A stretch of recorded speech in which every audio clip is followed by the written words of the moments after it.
Last year I read Patrick Radden Keefe's book, Say Nothing, and I thought it was absolutely terrific. In this one, London Falling, he uses an approach that's similar to Say Nothing. And that approach is to use police transcripts, interviews, stuff like that to carry the story. And that gives the book a feeling of realism and tension. You feel like you're really part of the action. Now, the story is about a kid named Zach Brettler. He's a 19-year-old kid who fell off a luxury balcony in London in 2019. But this wasn't just some tragic accident. It was the final act of a kid living a sort of Walter Mitty fantasy.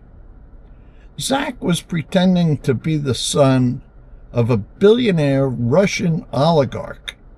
He changed his name to Zach Ismailov. He wanted to impress some dangerous lowlifes in London, and he got tangled up with a guy named Indian Dave. Now, Indian Dave was a violent gangster who ended up not taking kindly to finding out he'd been conned by a teenager with practically nothing at all in his bank account.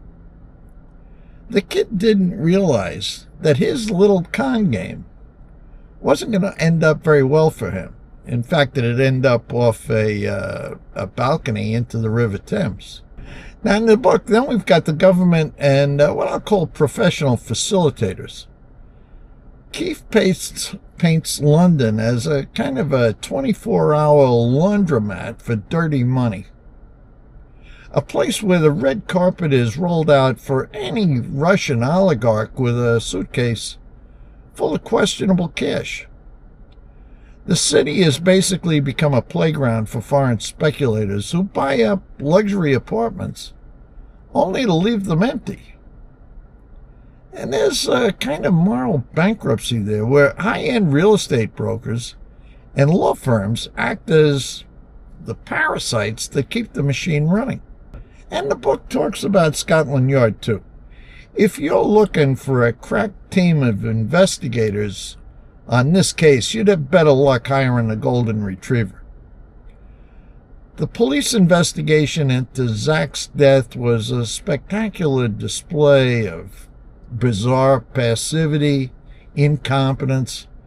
They dismissed it as a suicide almost immediately, ignoring some forensic red flags like a broken jaw that didn't really match the injuries you'd expect from a fall like this.